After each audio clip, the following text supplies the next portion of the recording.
Hello friends, welcome to money మంత్ర. నేను మీ రామకృష్ణ. మనం రోజు ఫైనాన్స్కి సంబంధించి చాలా టాపిక్స్ మాట్లాడుకుంటాం కదా. ఈరోజు రియల్ ఎస్టేట్కి సంబంధించి ఏ సిటీలో ఎంత రిటర్న్స్ వస్తుంది, సో ఇన్వెస్ట్మెంట్లో మనకి ఫ్యూచర్లో గ్రోత్ ఎంత ఉంటుంది అనే ఒక టాపిక్ గురించి డిస్కస్ చేయబోతున్నాం.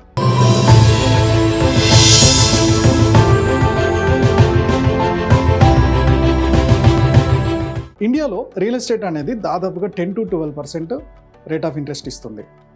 ఎందుకని జనాలు దాని మీద ఎక్కువగా ఇన్వెస్ట్ చేస్తున్నారు అంటే, ఫస్ట్ ఇన్వెస్ట్మెంట్ అంటే ఇండియాలో ముందు గుర్తొచ్చేది రియల్ ఎస్టేటే. ఎందుకంటే ఇల్లు అనేది చాలా ఇంపార్టెంట్ ప్రతి వాళ్ళకి కూడా. దానికోసం అని చెప్పేసి ఇంటి మీద ఎక్కువ ఇన్వెస్ట్ చేస్తూ ఉంటారు. రెసిడెన్షియల్ ఏరియాలో ఉంటే రెంట్ వస్తుంది. ఎవ్రీ ఇయర్ డెవలప్మెంట్కి దగ్గరలో ఉన్న ఏరియాలలో ఇన్ఫ్లేషన్ దాటి రిటర్న్స్ ఇస్తుంది రియల్ ఎస్టేట్ అనేది. అందువల్ల చాలామంది రియల్ ఎస్టేట్లో ఎక్కువగా ఇన్వెస్ట్ చేస్తూ ఉంటారు. పోర్ట్ఫోలియోలో ఫస్ట్ ప్రిఫరెన్స్ రియల్ ఎస్టేటే, తర్వాత స్టాక్స్, మ్యూచువల్ ఫండ్స్ వీటికి వెళ్ళిపోతున్నారు. హైదరాబాద్లో కూడా రియల్ ఎస్టేట్ డెవలప్మెంట్ అనేది చాలా బాగుంది. ఔటర్ రింగ్ రోడ్ వచ్చిన తర్వాత హైదరాబాద్ రూపురేఖలే మారాయి. రియల్ ఎస్టేట్ ధరలు కూడా ఆకాశాన్ని అంటినాయని చెప్పుకోవచ్చు. చాలా ధరలు పెరిగాయి. దీనికి ఇంకో కారణం కూడా ఉంది. సో ఐటీ రంగం చాలా డెవలప్ అవ్వడం, ఆ తర్వాత వచ్చేసి ఫార్మా రంగం కూడా చాలా డెవలప్ అయింది. ఫార్మా రంగానికి సంబంధించి కూడా చాలా ఫ్యాక్టరీస్ వచ్చాయి. అలాగే బయోటెక్నాలజీ పరిశ్రమలు కూడా చాలా డెవలప్ అయినాయి అన్నమాట. దీనివల్ల చాలామందికి ఎంప్లాయ్మెంట్ రావడం స్టార్ట్ అయింది. చాలామంది కూడా ఎంప్లాయ్మెంట్ వచ్చినప్పుడు ఆటోమేటిక్గా అందరూ సొంత ఇంటి కోసం ఆలోచిస్తున్నప్పుడు రియల్ ఎస్టేట్ అనేది గ్రోత్ అవుతూనే ఉంటుంది. ప్రతి సంవత్సరం కూడా ల్యాండ్ రేటు పెరుగుతుంది, దాంతోపాటు కన్స్ట్రక్షన్ కాస్ట్ కూడా పెరుగుతూ వస్తుంది. సో దేశ జీడిపిలో రియల్ ఎస్టేట్ రంగం కూడా దాదాపుగా 7% ఇన్వాల్వ్మెంట్ ఉందండి. రియల్ ఎస్టేట్లో ముఖ్యంగా కన్స్ట్రక్షన్ ఏరియాలో ఎక్కువగా లేబర్ ఇన్వాల్వ్ అయి ఉంటుంది. చాలామందికి ఎంప్లాయ్మెంట్ ఉంటుంది. ఇదొక రీజన్ అయితే, చాలామంది ఎంప్లాయీస్ కానీ ఆదాయం కొంచెం ఈఎంఐలో లోన్ తీసుకోగలిగే వాళ్ళు రియల్ ఎస్టేట్లో ఓన్ హౌస్ కోసం లేకపోతే ఇన్వెస్ట్మెంట్ కోసం ఎక్కువగా ఇన్వెస్ట్ చేస్తున్నారు. ఇవన్నీ కలుపుకుంటే ఇండియా జీడిపిలో రియల్ ఎస్టేట్ వాటా దాదాపుగా 7% ఉంది. ఓకే, సో రియల్ ఎస్టేట్లో నేను ఇన్వెస్ట్ చేయాలన్నా వద్దా అంటే, రియల్ ఎస్టేట్లో నేను ఇన్వెస్ట్ చేయను అనే వాళ్ళైతే ఎవరు ఉండరు. బట్ ఫ్యూచర్ ఇంకెంత బాగా పెరగవచ్చు అనేదానికి మనం ఇప్పుడు ఒక టేబుల్ చూద్దాం. ఈ డేటా వైజ్గా రియల్ ఎస్టేట్ ఎలా గ్రోత్ అవుతుంది అనేది మనకి ఒక క్లారిటీ వస్తుంది. ఫస్ట్ వాణిజ్య నగరం ముంబై. ఓకే, సో ముంబైలో దాదాపుగా 1 yearలో రియల్ ఎస్టేట్ గ్రోత్ ఎంత ఉంది అంటే 7.5 నుంచి దాదాపుగా 7.60 వరకు పెరిగింది. అదే 5 years అయితే 3% నుంచి 3.5% గ్రోత్ ఉంది.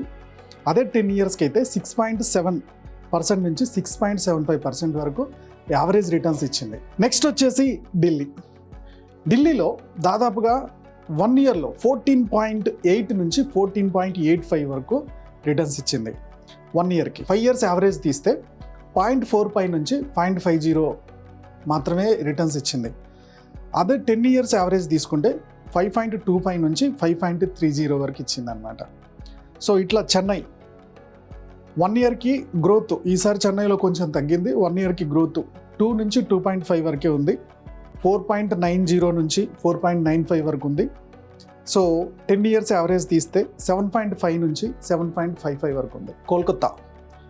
కోల్కతా వచ్చేసి 1 year డేటా అయితే -6.55 నుంచి -6.60కి వెళ్ళింది. అంటే ఎవరైతే ఇయర్ ఇన్వెస్ట్ చేశారో వాళ్ళు రిటర్న్స్ పెద్దగా చూడలేదు, ధరలు పెరగల. 5 years యావరేజ్ తీస్తే 3.85 నుంచి 3.90 ఉంది.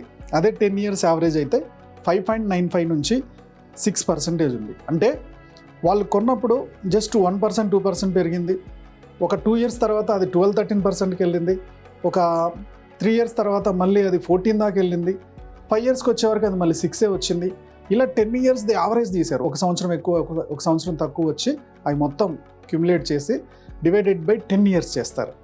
యావరేజ్గా రిటర్న్స్ ఎంత వచ్చింది అనేది అక్కడ క్లారిటీ వస్తుంది. సో కలకత్తాలో అలా జరిగింది.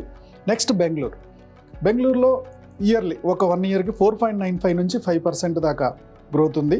అలాగే 5 years యావరేజ్ అయితే 6.55 నుంచి 6.60 దాకా ఉంది. అదే 10 years యావరేజ్ అయితే 8.95 నుంచి 9% దాకా ఉంది. ఓకే, నెక్స్ట్ హైదరాబాద్ వచ్చేసి 1 year యావరేజ్ దాదాపుగా 6.25 నుంచి 6.55 వరకు ఉంది. అలాగే 5 years యావరేజ్ వచ్చేసి 7.72 నుంచి 8% దాకా ఉంది. అలాగే 10 years యావరేజ్ వచ్చేసి హైదరాబాద్లో 9.25 నుంచి 10% దాకా ఉంది. సో యావరేజ్ 10% యావరేజ్ తీస్తే మనకి మ్యూచువల్ ఫండ్స్లో ఇండెక్స్ ఫండ్స్లో వచ్చేంత యావరేజ్ ఇది వచ్చిందనమాట.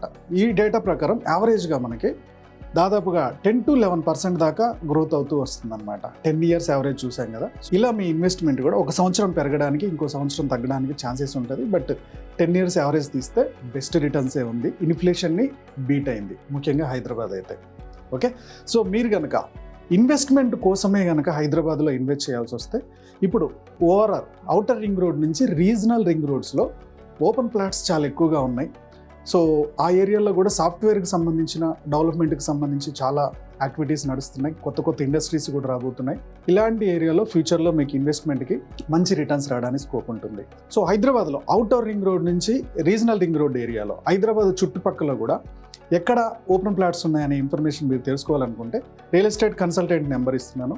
ఈ నెంబర్కి కాల్ చేసి మీరు ఇన్ఫర్మేషన్ తెలుసుకోవచ్చు. ఓకే ఫ్రెండ్స్, ఈ ఇన్ఫర్మేషన్ రియల్ ఎస్టేట్లో ఇన్వెస్ట్ చేద్దాం అనుకునే వాళ్ళకి ఇంకొక బెస్ట్ ఇన్ఫర్మేషన్ ఇచ్చాను అనుకుంటున్నాను. ఈ వీడియో నచ్చినట్టయితే లైక్ చేయండి, కామెంట్ చేయండి, షేర్ చేయండి.